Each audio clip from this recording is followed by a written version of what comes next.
Good evening. How's everybody? Good. On behalf of USC Marshall and the USC Annenberg Center in Communication Leadership and Policy, this is the second presentation of the Communication Leadership CEO series that was developed by the Annenberg Center and Marshall together. The Communication Leadership series is a great collaboration to provide USC students further insight into the intersection of communications and business. As you can see by the two chairs, tonight's event will be interview style. Our interviewer will be Professor Geoff Cowan, the Annenberg Family Chair in Communication Leadership. For more than 30 years, Geoff Cowan has been an important force in almost every facet in the communication world. As a public interest lawyer, academic administrator, best-selling author, and award-winning lecturer, teacher, playwright, television producer, and government official. From 1996 to 2007, Geoff was the dean of the USC Annenberg School. And in 2006, he was named the inaugural holder of the Annenberg Family Chair in Communication Leadership at the Annenberg School. He's also the director of the school's Center on Communication Leadership and Policy. Our interviewee tonight and our guest is Mr. Peter Chernin, who is the perfect representation of the melding of the industries of media and business. From the mid-1990s to earlier this year, he served as president of News Corporation, a $30 billion conglomerate that includes a few brand names you might be familiar with: 20th Century Fox Film, Fox Broadcasting, online companies Hulu and MySpace, which incidentally was created by a Marshall alum. Just thought I'd put a commercial in there. He's also a great example to all of our students of the importance of providing a positive impact on society through his philanthropic work as founder and chairman of the global health organization, Malaria No More. So without further ado, let's welcome Geoff Cowan and Mr. Peter Chernin.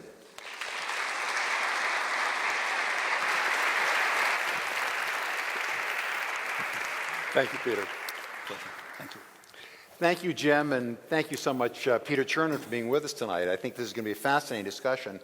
What I want to do is to first of all set up a couple of ground rules for the students and others in the audience.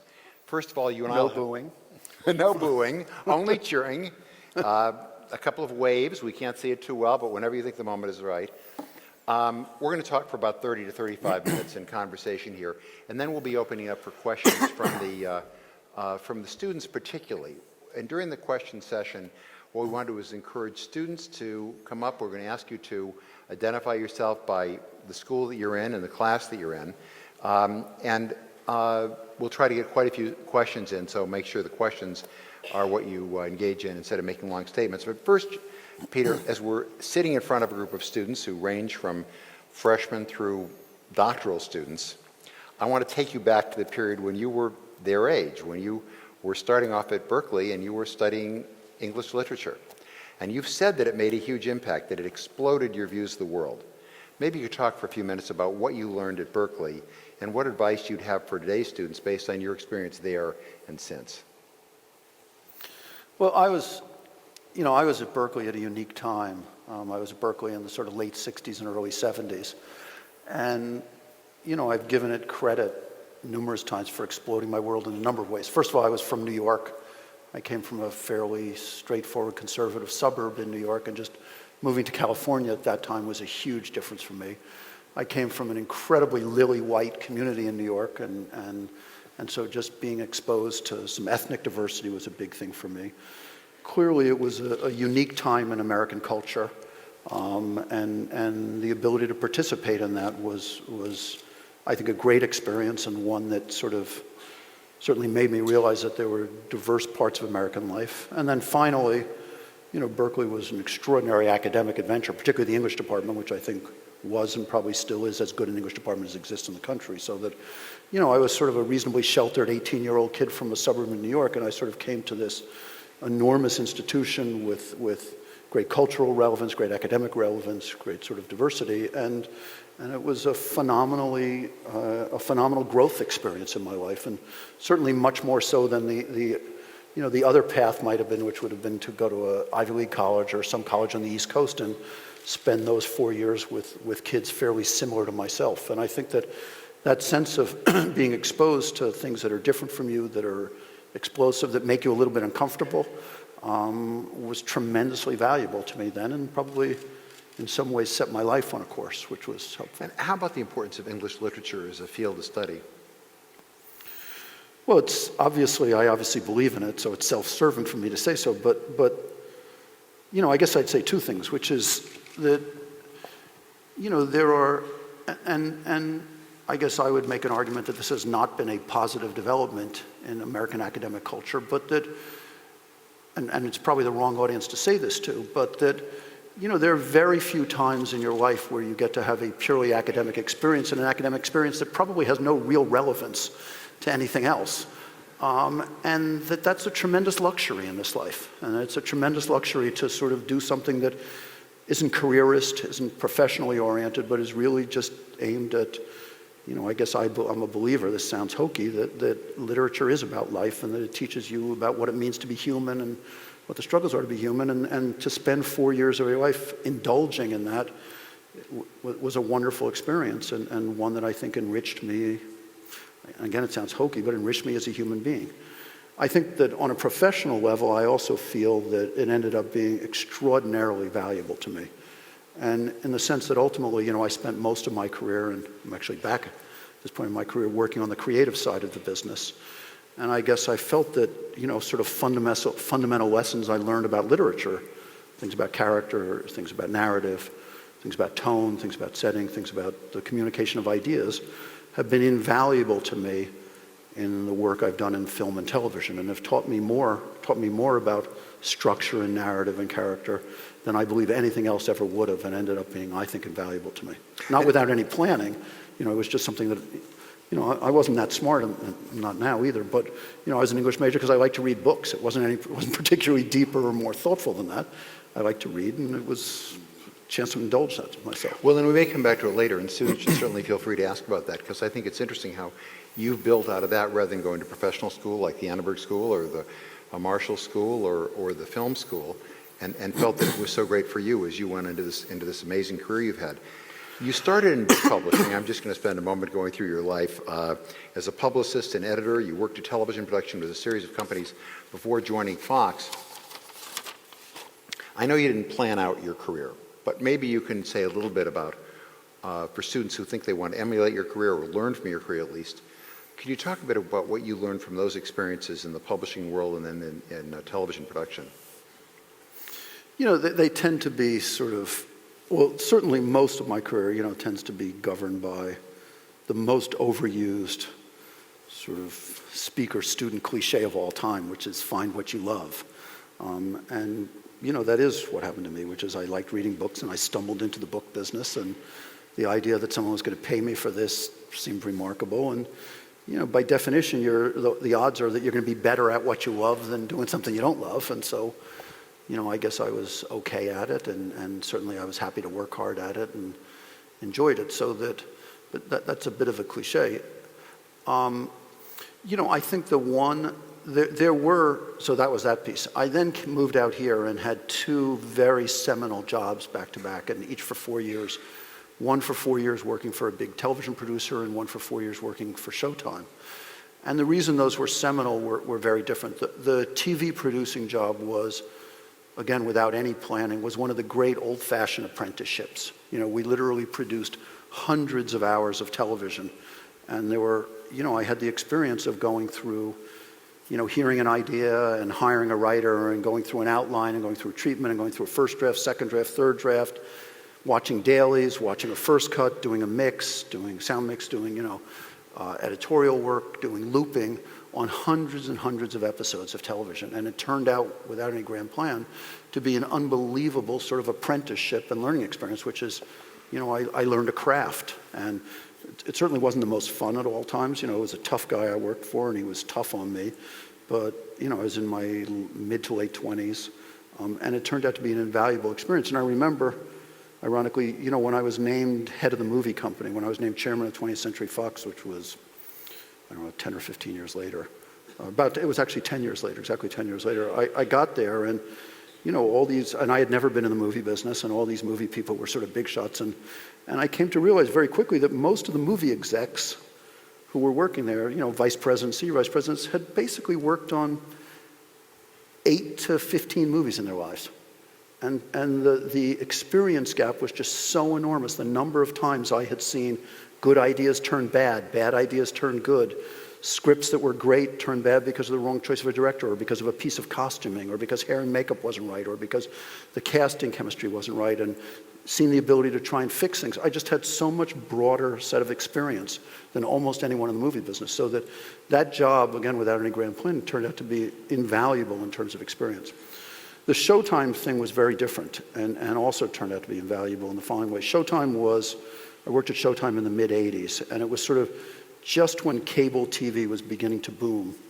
And what was interesting about Showtime is there were no ratings, and so what I became, and it was a brand new company, but what became apparent to me at that time was that we weren't in the ratings business, and therefore we weren't in the broad popularity business. We were more in the attention-getting business. And what we needed to do with the programming we did was get enough attention so that people talked about it and then went out and said, well, what's that show? Where do I get it? Oh, I got to subscribe to Showtime, and would call their cable operator and subscribe to Showtime. And that was, I believe, the beginning of what has completely overtaken the entertainment business. The entertainment business is not about the broadest kind of popularity, which is what it was when there were 3 networks. The entertainment business is all about getting attention right now. There are so many choices. Consumers just have almost infinite choice, and you need to be attention-getting, dynamic, controversial, unique enough, great enough to get attention, or nothing works. And I think that, again, not through any grand plan, but through a stroke of luck, I was really there ahead of almost anybody in the entertainment business in terms of learning a completely different lesson about programming. Up until then, most people who had been in the television business had been at one of the 3 networks, and it was very much governed by there was a very famous network television executive named Fred Silverman who coined this phrase, least objectionable programming. And that what tended to work was the programming that offended the fewest people. Not that excited the most people, but that offended the fewest people because they wouldn't turn it off. And during the late 80s and sort of clearly into the 90s and completely dominated this past decade, that's, the not offending people means nothing. It's, in some ways, offending people is a better trait right now because at least it means you're getting attention. What matters right now is you have to excite people. You have to get them really excited in what you're doing in order to have any hope of success. And that turned out to have been an incredibly lucky career move for me. Well, in an era of TiVo and Hulu and all of the online options, you can pick what you want. It's not just 3 networks. You pick whatever's on. You've done so much at Fox. Amazingly, you and I were talking about this a moment ago. There for 20 years, and 13 years really as CEO, and it's a company that does everything from movies and cable to, you owned a baseball team, we were talking before about the Dodgers, books, here you were in publishing, and now you've been in Fox you had, the second largest book publishing company, or one of the largest anyway, social networks like MySpace, and I hope that students will get asking questions about this, but one of the things that I know you've been proud of and concerned about is the way in which you manage creative talent, because all of those fields involve people who are creative talent. And maybe you could talk a little bit about what lessons you've learned and that you'd want to impart to others about how to manage creative talent. Well, I think one of the things I started thinking about a lot as I got these bigger jobs was, on the one hand, you are running a business enterprise and you are running what is, I guess, loosely a manufacturing company. You're trying to manufacture, whether it's movies or television shows, et cetera. And there are, certain things that moves you towards, and it's becoming a really big operation. We were producing thousands of episodes of television and 20, 30 movies a year, et cetera, et cetera. And one of the things that I began to struggle with was that all of the traits that come with size, all of the benefits that come with size for these big companies, which are scale and leverage, efficiency, those are by definition, all of those are the enemy of creativity. And that creativity tends to function best in small groups, in small organizations. It's no accident that virtually every single successful internet business is grown out of a garage. And that, if you're thinking about creative people, they don't care about News Corporation. They probably don't even care about Fox. You may get them to care about Fox Searchlight, or you may get them to care about FX or a small division in there, but you're never going to get them to care about the big things. And the environment in which the best work is done tends to be a very small, nurturing environment where they are given a chance to be safe. And, one of the things I started thinking about is that, I think it's hard to overestimate how scary it is to be creative. To sort of sit there and think about putting out your most intimate creative ideas for judgment is a terrifying proposition, because you're really revealing enormously intimate things about yourself. You're taking your sweat and blood and your most intimate ideas and things that you believe are emotional or funny or moving or exciting, and more often than not, you're going to get smacked down. That they're not going to be that great. And you want to create an environment, and the best entertainment are those things which take the biggest risks, which are those things that are the most wildly risky and the most wildly innovative. And so you want to try and create an environment where people feel safe to do that. And those environments are, by definition, not big corporations, where they're sort of scary and they seem imposing. And so I spent a lot of time in the years that I was in charge of the company sort of thinking about that. So, when I got to the movie company, the first thing I did was, we had one movie company when I got there, which was 20th Century Fox, and we were making 20 movies a year through one sort of pyramid-like hierarchy. And so the first thing I did was I established 3 new divisions. I established Fox Searchlight, I established Fox 2000, I established Fox Family Films, which turned into Fox Animation. But I had a view, which is if each of those divisions were responsible for 4 or 5 movies a year, as opposed to 20, it would do 2 things. One is it would make the size more manageable to people. And then secondly, what it would do is, I was also nervous about having the entire operation go through one creative mindset. And so I had sort of 4 heads of each of those and different creative mindsets. And I always thought that was a really valuable thing, to have different creative points of view. Same thing on the television company. I established, we had 20th Century Fox Television as a production company. I established something called Fox Television Studios. I established another thing called Fox 21. Again, just to create different production companies. The other thing which, I am now, and Fox is now the only place, so I'm obviously wrong about this, at the industry, that this way, Fox is the only company that has a network and a production company that are run as 2 completely separate businesses. All the other networks have combined their network and their production company, and I always thought that was a bad idea. I'm obviously wrong, since Fox is the only one that's left, but I always felt like, that if you had 2 creative points of view, essentially fighting it out, and I don't mean fighting it out in a nasty sense, but fighting out for the primacy of the idea, that was much more valuable than only having one point of view expressed there. And so the production company would come up with ideas, the network would have to buy them or not buy them. They'd both be in there arguing about whether the idea was good or not. And I'm just a huge believer that one of the things you have to think about in running these big companies is how you create structures that it's not the same as manufacturing cars or widgets or pipes or whatever it is. These are incredibly fragile human things. And you need to think about, despite the fact that these companies are, in the case of News Corp, a $30, $40 billion company, huge companies, you have to think about how do you get the creativity down to a manageable level. And the number of creative programs that you had, from The Simpsons to American Idol, 24, it's an amazing run of different programs in different genres. But you talk about encouraging people to take risks. How do you also encourage your managers to encourage people to take risk? And can you give any examples of places where people took a risk, failed, and you think in your company they felt safe having done it where they might not have someplace else? Well, the list of failures is too long for any of us tonight. So. But everybody has failures. So we've had lots of them. I would say, first of all, one of, I think, the great indictments of these companies is that they're too quick to fire people.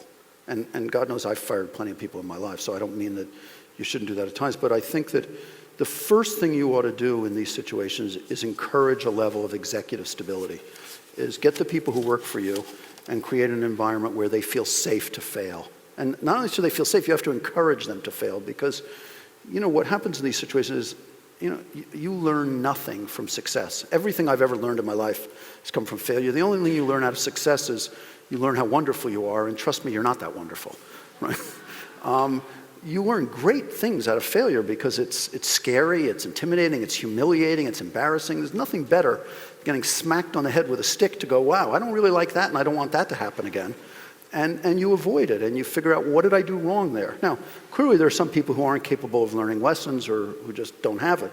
But if you have the people that you really believe are smart and sincere and well-oriented, there's nothing more valuable than creating an environment where they can fail. And, so if there's anything, in some ways my proudest achievement at Fox was, of the 15 or 17 or whatever, people who reported to me directly, I think the shortest tenure was 8 years. The average tenure was probably 12 or 13 years. And we had a core group of people, and we would sort of promote from within and really try hard and build this sense of stability among those people. And then I think that allowed them to go out and deal with writers and directors and producers and actors with, again, the same sort of sense that we're going to take care of you if you don't always succeed, but we want you to be bold. What I always said to the people who worked for me is that the things that got me angriest, I never got angry, I certainly never got angry at the big sort of honking failures. In fact, I kind of loved them, the things that were just spectacular disasters. And where I would get angry was where things felt ordinary, where people would sort of deliver a show or a movie and it just felt ordinary. It felt safe and ordinary. And that would get me angry because, A, it's going to be a failure. It's not going to work.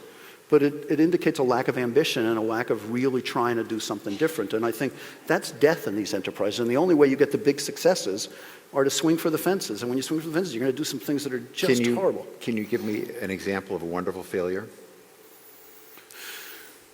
I don't know. I can give you an example this is not quite the answer to the question, but I'll give you a good example. One of the big successes when I was there was the X-Files. And I hated it. I thought it was the stupidest idea I ever heard.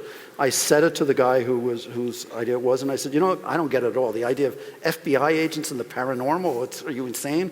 And he said, this is great. And I said, then go do it. And I believed it enough to give him a chance to do that. And you have to do that. You've got to give people a chance to do it. But, honestly, the failures that I remember more are the things that are failures of exactly being ordinary. The best example for me is I did a movie, and it was really me. I did the movie Speed, which was a wonderful action movie, and a movie I'm very proud of. And then we quickly followed it with Speed 2, which is one of the stupidest movies ever made. The idea that you're going to do an ocean liner through a town at 2 miles an hour, and it just was brain dead. And it was my brain dead, and it was, it was a stupid thing to do. And it was stupid because it was ordinary. It was an attempt to play it safe, to cash in on something that had been done well. We had a lousy script. We had a lousy story. We just did almost everything you can do wrong, and I blame myself for it. But it's a great lesson. And one risky thing that's a good example, I think, was Titanic. Right. Maybe you could talk about that for just a minute. Which I guess at the time, at least, was the most expensive movie ever made. Well, the great thing about Titanic is, first of all, it was the most expensive movie ever made when we greenlit it. At that point, we greenlit it about $110 million, and then it went another $110 million over budget. So it was a little bit of a problem. But the great lesson in that, and it turned out to have been invaluable in my career because it sort of made me fearless in many ways, was that it was sort of, for me at least, it was living in two parallel worlds, which is the public world of that movie was the most difficult thing I've ever lived through. The movie was going $3-4 million over budget every single week. And everything that could go wrong did go wrong. And, I'm sure most of you don't remember this. Variety used to write a column on the front page 3 times a week called Titanic Watch about everything that went wrong with the movie that week. And, I was clearly dead man walking. Everyone would avoid me because they knew I was going to be fired. And I was not only considered the stupidest person in Hollywood, I think I was considered the stupidest person in the history of Hollywood at that point. And so, I had that experience going on. And then I had a different experience, which is that every personal interaction I had with the movie, I loved. I remember when Jim Cameron came and pitched it to me, and he spent 3 hours in my office talking to me and telling me all these arcane facts about the Titanic. And then I thought the script was remarkable. I thought dailies were the most amazing thing I had ever seen. He showed me an hour of cut footage about a third of the way through, which I thought was remarkable. And so it was this sort of parallel universes of the public universe being just terrifying, and I did think I was going to be fired, and the sort of personal gut universe being incredibly artistically satisfying. And that, and there's a great lesson in that, which is, first of all, bet on what you believe in and fight for what you believe in. And the other lesson in that was, when you're in one of those situations when you're running a movie studio, there's no answer, and the answer you tend to go towards, because this was a disaster. This is the equivalent of, a $250 million movie today going another $250 million over budget, and the stress and the pain you're in, and so you tend to be inclined to do one of two things: either fire the director because you got to do something, because otherwise you seem irresponsible, or to start making drastic cuts. And the one really smart thing I did was that I constantly felt that, I was screwed no matter what, but that my only hope of getting out was making a great movie. And that, making the $180 million version and not spending that last $20 million to make it great, I knew was a disaster. I was pretty sure the $210 million version was a disaster, but it seemed like the only hope was to make it great. And, it was a great lesson in bet on what you believe in, and you know what, to use a bad pun, be prepared to go down with the ship. If you really believe it, bet your career on it, because the odds are you're going to get fired anyway, and you may as well get fired doing what you believe in rather than getting fired for making compromises. I hope that some of the students will ask questions about technology, but you've also been at the forefront of technology, whether it's MySpace or Hulu, and many of the students here are in journalism, and other people are former journalists who are teaching here. We're all struggling with the question of what's happening in this field, and of course you've had many journalistic enterprises that have reported to you. What are your thoughts about where journalism is going? First of all, I wish I knew. I think that it's highly, highly challenging. Clearly, News Corps, since I've left, has been very vocal, and Rupert, who was my boss, been very vocal about getting people to pay for journalism. And I guess I hope more than anything that he's right and that it's possible. I think it's going to be very challenging. There was a poll that came out today saying that of any of the Western countries, the United States ranks last in terms of the willingness of the public to pay for journalism. Less than half the public has indicated they'd be willing to pay for it. That's a frightening proposition. I think that clearly, I think some of the big brands are going to be fine. I think the New York Times, as much as it's struggling, will be fine. I think the Wall Street Journal will be fine. I think the part that scares me is things like the LA Times, which I think is under tremendous, or the big local newspapers. And those are challenging. I think that the only, as an individual, the only recourse in these things is to sort of figure out how to be great and how to be better. So if I were thinking about journalism or thinking about it from, first of all, if you're thinking about it from an editorial point of view, you have no alternative other than to think about how to be great, because, if there's any hope, it's about being a great journalist. So I have no particular advice there. If I was thinking about it from a business point of view, I guess I would think about how do you use the tools of the internet to deepen your potential business opportunities, because it's pretty clear that the sort of traditional bulwarks of newspaper publishing are going away, and nothing more so than classified ads. Classified ads have left the newspaper business and have moved to the internet. But there is a series of things that I don't think I think, to me, the greatest hope for the newspaper business is the breadth of its product and the relationship with its audience that breadth engenders. So what I mean by that is that, if you're the LA Times and you have, I don't know what the current circulation is, 700,000, something like that. You have 700,000 readers, that X thousand of them are interested in gardening, and X thousand of them are interested in health, and of those health people, X thousand of them are interested in wellness, X thousand are interested in nutrition, X thousand are interested in cancer, X thousand are interested in wine, X thousand are interested in travel, X thousand are interested in the Dodgers, X thousand are interested in USC football, and you have tremendous connections with your audience, and on an incredibly broad level. And I would be thinking aggressively about how do you monetize that connection, because what you have is the names and addresses and generally credit card information about these 700,000 people, particularly in the case of the LA Times, which has is almost all subscription based. And you have the ability online to know exactly what they're interested in. They don't read stories about this, they do read stories about this. They'll click through for more information on this subject. And in terms of the future, I would be really aggressive about thinking how to monetize those issues. And I think that there is promise in that. I think that the great promise of the web is the ability to target aggressively, to know a tremendous amount about what your customers are doing, and then to begin to try and target that, and target in both, obviously targeted for more targeted advertising. You know, if you know someone is interested in a trip to Hawaii, you can certainly sell them those Hawaii ads at a much higher price, but also targeted in terms of other things. You know, target in terms of wine clubs, in terms of book clubs, in terms of gardening services. You know, there's all sorts of essentially e-commerce operations that you can build around that targeted information. And I think that the great strength of a newspaper is the breadth of its content and the degree to which it connects with so many people. And I'd be very aggressive about thinking about those things. We're in a couple of minutes, we're going to turn to questions from the audience. And I think that probably somebody will ask you about Comcast and Universal and NBC, and I'll leave that to others for the moment. I want to turn to one of the other places where you've been a very interesting entrepreneur and leader, and that is philanthropy. Maybe you could talk a little bit about what led you to Malaria No More and how your skills as a leader of a creative world have been applicable, if they have been, to Malaria No More. Well, after decades of doing lousy television shows, I felt like I had a lot to atone for. So I went out and... No, I actually got to Malaria No More through a very straightforward, at least to me, approach, which is I had gone on a trip to Africa. I was in Botswana in the early part of this decade at a time when Botswana had the highest AIDS infection rates in the world, and still does largely. And so as a result of that, I through a friend of mine, I joined the board of the Harvard AIDS Initiative, which had a research hospital in Botswana. And then through that, I joined the board of the Global Fund.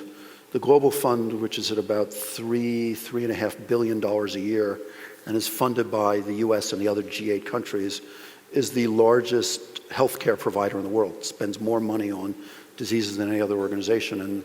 And the Global Fund is focused on only 3 diseases, which is AIDS, TB, and malaria.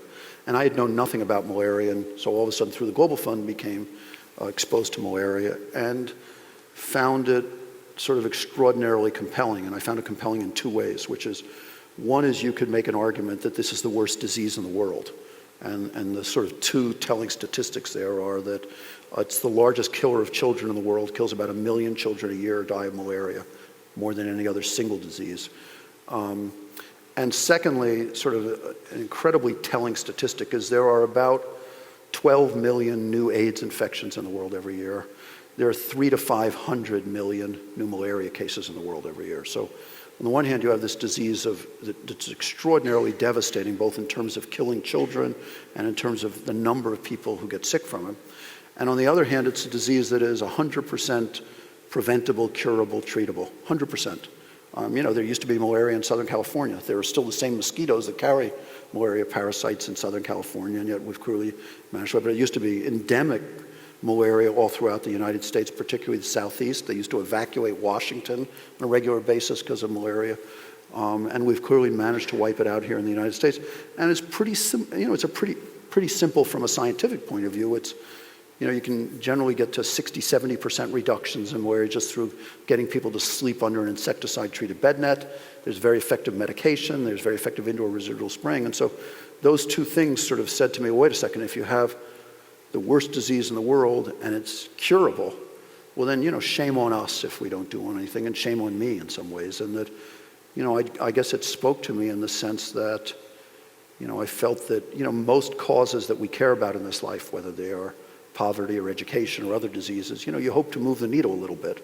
And this is something we can move the needle entirely. And if we get our act together, I believe is the single great humanitarian opportunity of the 21st century. And so with a friend of mine, we basically set out to form an organization, and the sort of central premise was that we should bring sort of private sector, business-like urgency and results orientation to this thing, and that it really was a disease since there weren't scientific issues involved. It wasn't a research question. It wasn't a question of finding the right tools. It was really a question. It was ultimately a logistics marketing question. It was, how do you deliver the bed nets? How do you convince people to sleep under them? How do you convince people in the first sign of a fever to get their kids to a clinic, et cetera? And so we formed this organization about 3 years ago, and we're attempting to move the needle, I guess, in those areas. So if I could get people, if the mics which are up here, and there are mics up also in the balcony, if people come in mics, And let me see, is there somebody standing right back here? I can't. So people come to the mics, maybe while people are coming up, Peter, I'm not seeing people at the mics. I'll just follow up with another question about malaria, which is, or about philanthropy. You've used American Idol in very creative ways to actually support charity. And how did you come to do that, and what's been the impact of that? Well, to be fair, it wasn't my idea. It was the producer's idea, and they basically had an idea this was the largest television show in America, and that we could be a significant force to both gathering attention, raising money. And so we did Idol Gives Back 2 years ago, or 3 years ago, and then last year again, or 2 years ago, and 3 years ago and 2 years ago. We didn't do it last year. We're about to do it again, or Fox is about to do it again this year. And raised $75 million in 2 hours the first time. I think raised $60 million. But more importantly, I think raised a tremendous amount of awareness for a number of causes, both among them Malaria No More, but certain other Africa disease causes and some America charities. And that what we felt like that there was an opportunity to do it fairly seamlessly, to do it in a way that didn't seem particularly intrusive. And it's something that Fox is about to do this year, and something I was very proud to be involved in. I'm still urging people to come up. I'm not seeing people at the, oh, please. And remember, please introduce yourself and say what year and what school. I'm Alex Fullman. I'm a freshman in the political science department. And I'm curious what your take is on the so-called war between the Obama administration and Fox News. I guess I find it a little bit silly, and I guess I'd say that I'm a little, and I say this as an Obama supporter and a pretty well-known Obama supporter, I'm a little bit surprised that they engaged in it. You're not going to win a war with a journalistic enterprise. I think the first thing that happened to them was that they tried to convince the other networks to support them. The other networks said, wait a second, we're not going to be in a position where, because you don't like somebody's coverage, you can start keeping them away from the pool or keeping them away. And I think it's a dangerous road to go down. I think the great thing about America is that politicians are not allowed to decide which press they like and which press they don't like. I think politicians, are going to get hassled by the press, and you don't want it to be in a position where, regardless of how much you may agree with one party and how much you may disagree with the news outlet, it's a really dangerous, slippery slope. And so I'm a little bit surprised that the administration engaged, but I also think you've seen signs in the last week or two that they're pulling way back from that. And I guess I wouldn't be surprised at all to see Obama do an interview on Fox News within the coming weeks, because I think he's figured out that it probably isn't the best course of action for him. Thank you. It's a good question. Again, I urge people to come to, is there somebody up here? Please. Tyler Stevens, I'm a senior in Annenberg School. I'm just curious to know how much longer is Hulu going to be free? Well, I think that first of all, I think quite a bit longer.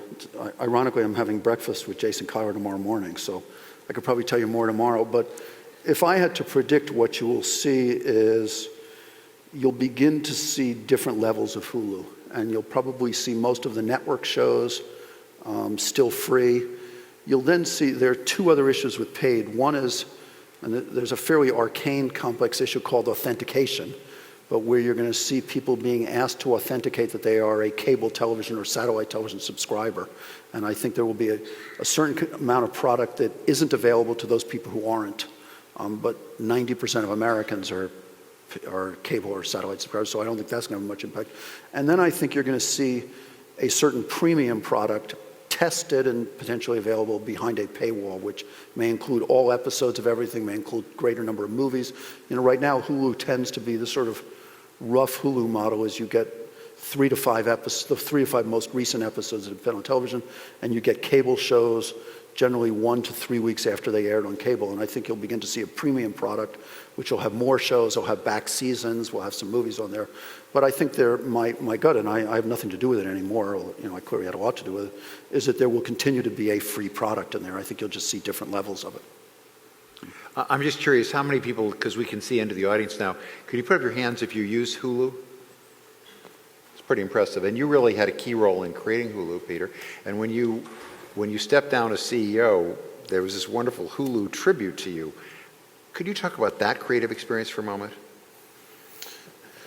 Yeah, what I would, first of all, I did one really smart thing at Hulu, which is I hired a great CEO who deserves all the credit. I hired a gentleman named Jason Kyler from Amazon, and he deserves a tremendous amount of credit because he built a great product. And I think it's, the usage here is testament to the user interface and how convenient and easy and clean and elegant that product is, and he deserves all the credit. What was interesting is that the piece of Hulu that I think is interesting, or relevant to this group is, probably most of the people who worked for me at Fox hated Hulu and really didn't like the idea and kept saying it was going to hurt their business. And I do think it speaks to a central management challenge of these companies. And that is the following, which is that one of the things I always used to say to the people who work for me is that you can't protect your business, and your job is not to protect your business. And no better example than that than the music business, which is, I think, the record labels set out to protect their business. You can't do it. And to the degree you're going to try and do it, you're going to get killed because technology is going to liberate audiences in such a way that they're going to get what they want regardless. And so what I always said to the people who work for me was your job isn't to protect it, your job is to maximize your business at any given time, but your real job is to grow new businesses faster than the old ones decay. And it's a much more sensible way to try and run these things because you're not going to, and so what I felt, whatever it was 3 years ago when I had the idea for Hulu, was that television was coming online. There was no question that it was going to be coming online. And what I felt that was that what was really necessary and what was missing was beyond a clean user interface was aggregation. That you needed one place where you could go to get most television shows. And the idea that as a viewer you had to figure out if there was a show you wanted to watch, that you had to figure out, now, was that a TNT show, or was it a CBS show, or was it a show that Warner's produces for CBS? So I got to go to the Warner's website, and I just felt that that's asking too much of viewers. It's a sort of brain-dead way of looking at it. What we needed was a site that aggregated as much television content as possible, and that was a strong idea. And ultimately, what I felt was, that was number one. The second thing I felt was that all of these things would be pirated if we didn't come up with a legitimate means to do it, and that, piracy is a bad thing, and that, where businesses tend to be really vulnerable to piracy is where there are not legitimate, convenient, appropriately priced ways to get those products. And so I felt it was really critical for us to create that rather than having people go to the various BitTorrent sites and just stealing shows, which they would do otherwise. The third thing I felt was that ultimately Hulu was a better business model for the companies than TiVo or PVRs were, and that what you really wanted to do was make people say, you know what, I shouldn't TiVo that show because studios or networks receive very little revenue from that because people aren't watching commercials. You know what, I don't need to TiVo it, I'll just go to Hulu where there are commercials and ways to monetize. I think the challenge for Hulu going forward is Hulu now monetizes. A viewer on Hulu is worth about, and it's whatever it is, a year and a half old, so it's a brand new business. A viewer is worth about 25–30% of what a network viewer is, and I think the challenge for Hulu is to get to a point where it's monetizing at a similar level, and I think that's going to mean, unfortunately, some more ads. I don't think it's going to mean the same number of ads on the network, and then better targeting of those ads. There's a much better opportunity to target and charge higher prices for those ads, but I think Hulu has to, over the coming years, and that's certainly the business plan of Hulu, to begin to monetize on similar levels. But I think to me, the great lesson about Hulu, and one I take is, you can't set out to protect these things. You can't set out to protect newspapers. You can't set out to protect radio stations. You have to try and maximize them while you're in charge of them. But your real job is to innovate around them, is to figure out what your core resources are and innovate in ways that you're going to build new businesses because things are changing so rapidly. Question up here. Hi, Mr. Chernin. Thank you so much for coming. My name is Raphael Swan. I'm a senior doing a joint business cinema television major. And I'm going to ask the question that was touched on earlier. I was wondering if you could give us some insight and your thoughts into the what seems to be the imminent sale by GE of NBCU, or at least part of it, to Comcast. What your opinions are on that, and how is that even legal? Well, first of all, for those who don't know, I've been working, not particularly hard, but I was asked by the CEO of Comcast if I would consult for them, and I agree on this acquisition, and I agreed to do so, actually in exchange for a donation to Malaria No More, so I'm not getting rich off this. So, I guess my first opinion is, I think, from a viewer's perspective, I think if I were a consumer, I'd rather NBC Universal be owned by Comcast than by General Electric. You might make a case that neither of them are particularly close to you, but at least Comcast is in the entertainment business and is trying to make a living selling entertainment, and that's certainly not GE's core business. So in that sense, I guess I think it's a positive thing, and I think that they have plenty of reason why they wanted and needed to be successful. And on a specific legal basis, it's pretty legal. There are very few specific laws that you can point to. There's they don't own another movie studio. They don't own cable channel. They own a few little cable channels, not enough so that you'd make any antitrust claims. They don't own a broadcast network. There used to be a law saying, but it's no longer true. There used to be a law saying you couldn't own cable and local television stations in the same market, but that law lapsed 4 or 5 years ago, so that's not against the law. So on a specific basis, there are very little actual regulatory impediments to the deal. I do think you will see the FCC look at, probably a number of things that are similar to when we at News Corp bought DirecTV, whatever it was, 6 or 7 years ago. And we ended up with a number of program access restrictions saying that we had to sell our cable channels to other people. We couldn't make them exclusive to DirecTV. We couldn't predatorily price. That other people, if they didn't like the pricing we were doing, could elect arbitration. And so I think you will see the government most likely do some things like that. I also think you'll see Comcast take on a number of undertakings to try and appease the government, probably commit to more local programming, commit to more children's programming. But my guess is that despite what is clearly going to be a greater regulatory scrutiny under this administration than the previous ones, my guess is that this deal goes through, and it's hard to find specific reasons that there certainly are no laws that it violates going in. Question here. Hi, my name is Brett. I'm a screenwriting major, and I was wondering if you could speak a little bit, you sort of started talking about it, but the future of network and broadcast television, where you see that going over the next 5, 10, 20 years. Well, I think that in its current configuration, it's highly challenged. And it's challenged because it's a much lesser business model than cable, where cable channels get 2 revenue streams. They get a per subscription revenue stream from the cable company, and then they also get advertising, whereas broadcasting doesn't get that. I think that, so I'll give you the sort of micro answer, and then I'll give you the macro answer, which is that the micro answer is I think the short-term thing that will happen is that you will see there's an arcane law, which I don't know how many are familiar, called retransmission consent, which the cable operators have to get the right from the broadcaster to run the network on the cable system. And generally over the past 10 or 15 years, networks have made deals. All the networks are associated with companies that have cable channels, and they've made deals to, in the case of Fox, we made a deal to get FX launched. We used retransmission consent to get Fox News launched, to get Fox Business launched. So we generally used it to get cable channels launched.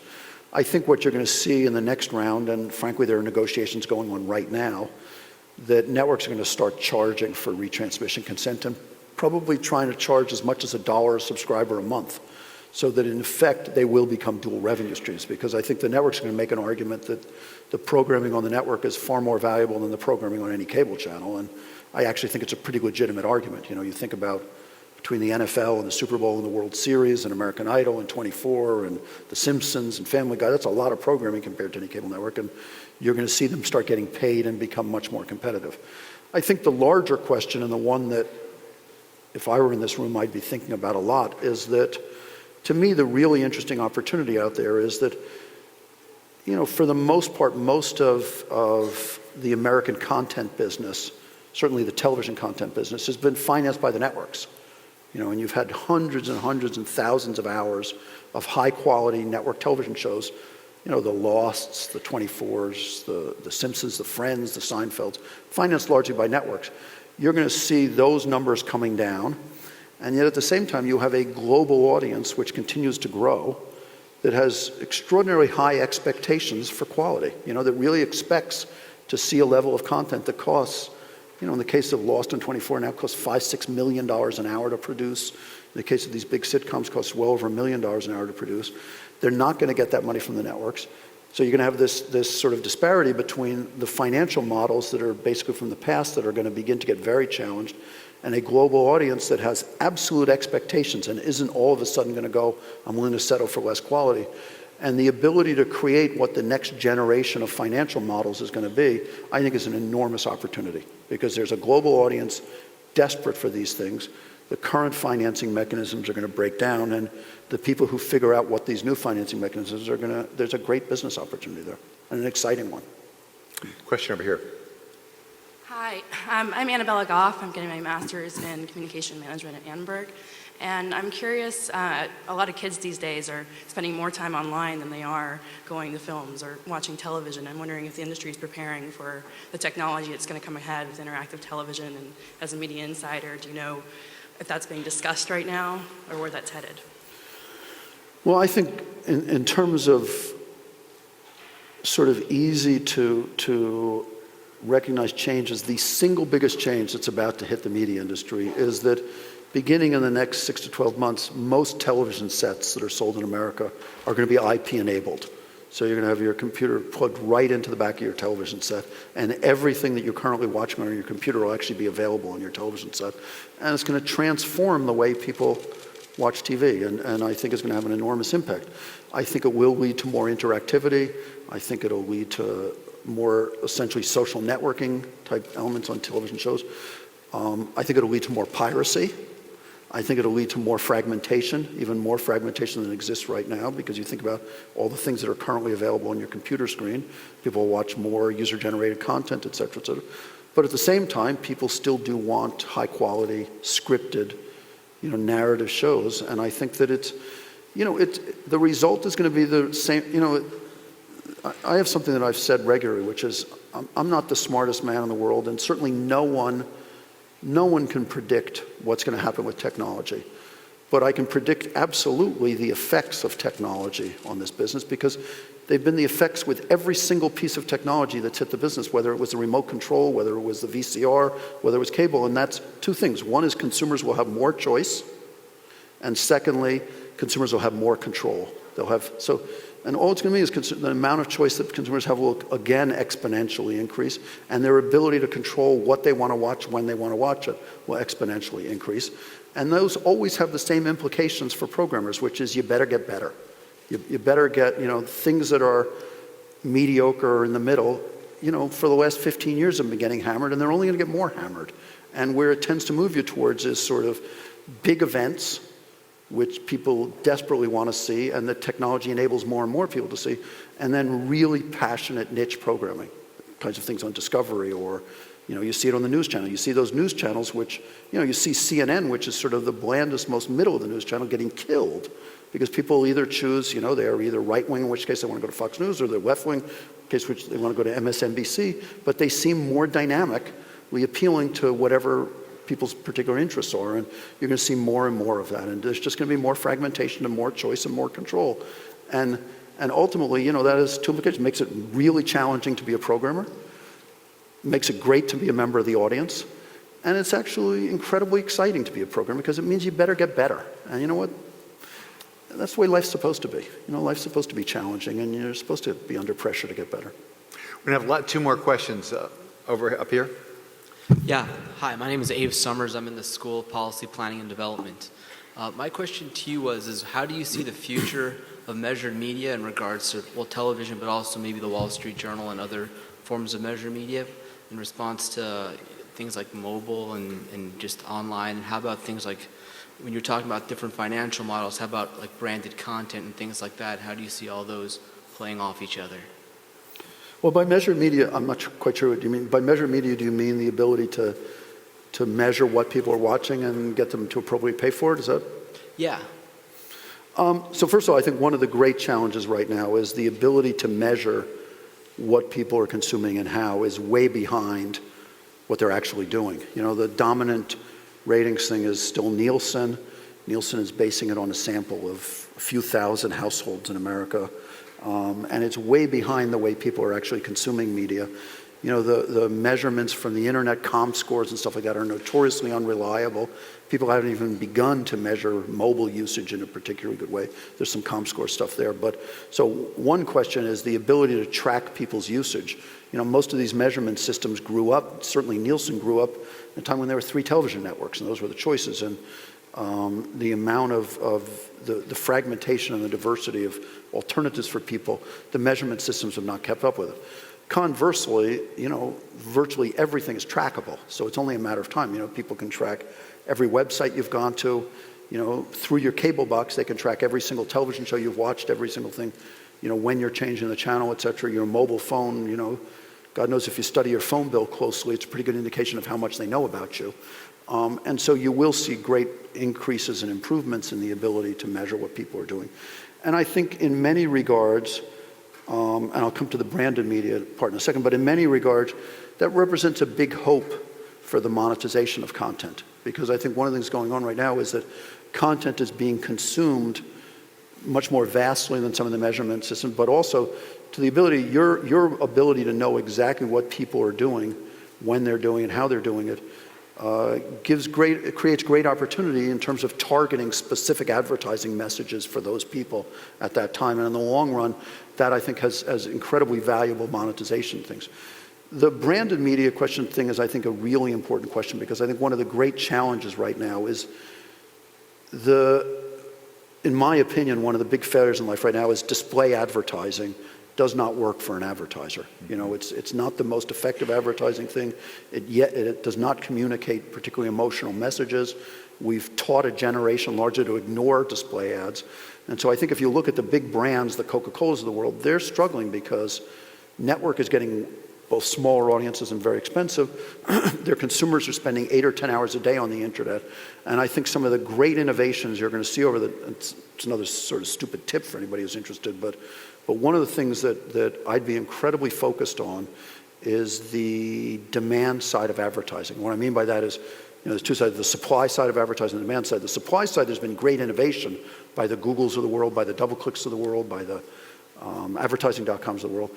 The demand side, there has been much less innovation, and pick a number, there's probably $250 billion of traditional advertising in this economy that's going to migrate away from the regular magazines and newspapers and yellow pages and broadcast networks much more to interactive platforms.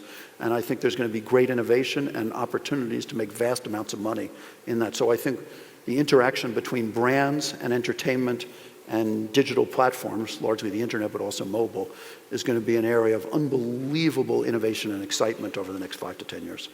Thank you. Last question up here. Hi, my name is Chris Organ. I'm a freshman in the Marshall School of Business. And first, I'd like to know, how do you go about restructuring a sort of like a well-embedded organization such as Fox in order to increase its efficiency? And second, I'd like to know, what do you think is the most important characteristic for a CEO or someone at the top level? Well, I guess the answer to the first question, I'm not sure I know the answer to it, and I'm not sure that I consider it all that important. And what I mean by that is, the notion of restructuring for efficiency, it sort of goes back a little bit to what I was talking earlier about how do you manage creativity in these places. And to me, certainly I was always much more, first of all, I think we always ran, I think if you're a good CEO, you should be running a lean organization all the time. And for anyone who's ever interacted with Fox, no one ever accused Fox of being overly generous. We were always really cheap and lean and tough on our deals and stuff. So I never felt the need to restructure. But more importantly, I always felt that it was much more important to think about the revenue side of the business and to think about how do you manage and structure the business to make it as innovative as possible, to make it so it's making the best products, to make it so it's creating the Hulus of the world and creating new channels and new satellite systems, et cetera. And so I'm a big believer that clearly you have to run these things efficiently, but that's your day-to-day job. And that the more important issue is to think about how do you structure it for innovation and structure it in ways that you're going to be creating new things of value for consumers. Peter, you've done so many things in the world of media. Is there any announcement you want to make about your future plans, or are you in that track where you plan to stay? And why did you choose it? Well, I guess, look, I had been in my past job, as COO for 13 years. And, you know, I guess I felt that that's a long time, and that it was a good time to try something new and to see if I could reinvent myself and challenge myself, et cetera. Not that, you know, that was an incredibly challenging, satisfying, wonderful job. I was treated amazingly well, and it was exciting and a great, and I really mean this, a profound privilege. But, you know, I think it's good in this life to try and reinvent yourself. And you know, so that's what I set out to do. You know, what I have set out to do, I'm you know, incredibly fortunate in that News Corp gave me a very aggressive movie and television production deal, so I assume I'll spend probably something like half my time or 40% of my time doing that, and that's satisfying. I'd like to get back a little bit closer to the creative stuff, which is where I had built my career. I'd like to have a little bit more time to spend on malaria and some of those things, and then, you know, I'd like to spend 40-50% of my time looking at new opportunities, and probably looking at new opportunities, you know, in things like that advertising thing I just spoke about, thinking about how content is going to be transmitted digitally. I think that it is an extraordinarily it's an extraordinarily challenging time, but it's also the most exciting time, and that, you know, anyone who isn't excited by what's going on, it's going to be much more difficult than it's ever been, but it's also going to be much more exciting than it's ever been, and that excites me, and I'd like to participate on whatever level I can. Thank you, and I think the people in this audience will be that much better prepared for it, having heard you talk today. We're also going to have a reception outside, so I want to remind everybody of that. But first of all, please join me in thanking Peter Chernin for being with us. Thank you.